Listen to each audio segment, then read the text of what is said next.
a Vilafranca el Rebost Solidari, que és l'associació Ressò, i està preparant la gran recapta que cada any es fa a l'última setmana de novembre. I recollim aliments per totes les persones i famílies que ho necessiten, que ho estan passant malament, que no tenen feina.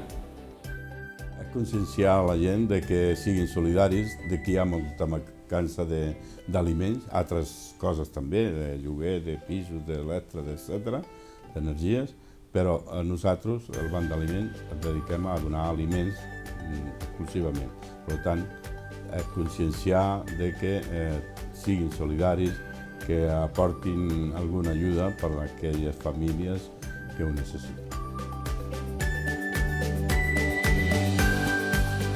Des del primer dia ja el pensament ja anava abocat a escoles, com a base de sembrar el terreny, llaurar el terreny, posar-hi la llavor i que la llavor d'aquí uns anys, que poder nosaltres no la veurem, ja haurà crescut i haurà agafat aquesta part important de sensibilització amb el món de la pobresa i del malbaratament. Jo he portat el PowerPoint perquè sapigueu com funciona el Banc d'Aliments de Barcelona.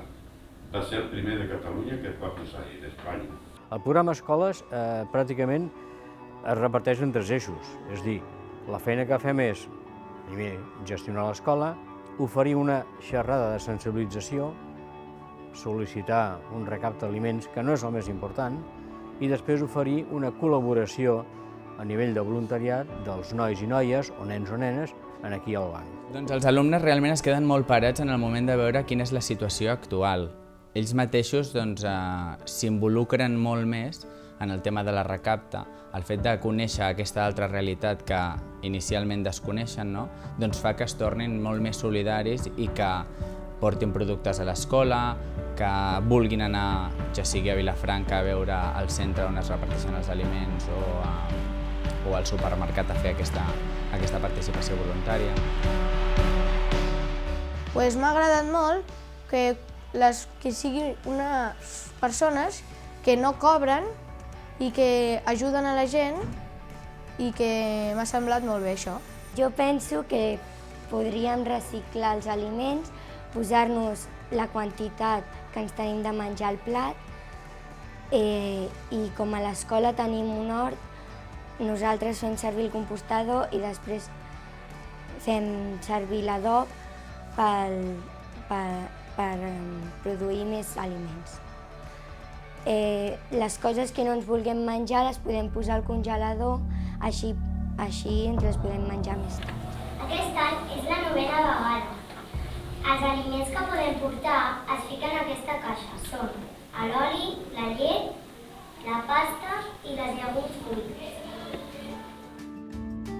Els alumnes són conscients, són molt més conscients de què han de fer amb el menjar i, per exemple, a l'hora d'esmorzar, en comptes de, quan no tenen més ganes d'acabar-se'l, el comparteixen amb un altre company o el guarden per berenar. Nosaltres aquí al centre tenim també un projecte de menjador molt interessant en el qual els alumnes trien el menjar que volen, la quantitat, trien la quantitat de menjar que volen i això permet també aprendre que el menjar que sobra s'ha de llançar.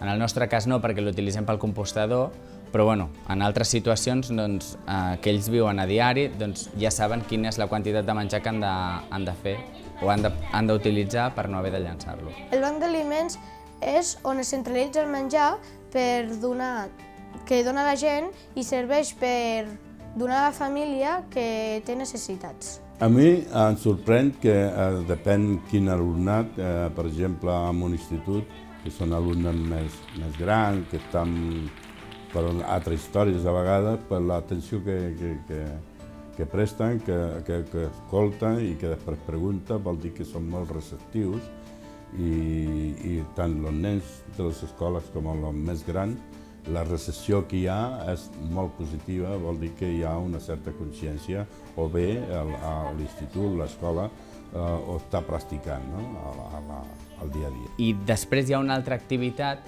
que enguany ens agradaria fer, que és el voluntariat en un supermercat. Aleshores, ara mateix estem parlant amb les famílies a veure quins són els alumnes que els agradaria participar-hi i un cap de setmana anar a un supermercat i poder recollir aliments també per al recapte. Moltes gràcies per col·laborar amb nosaltres.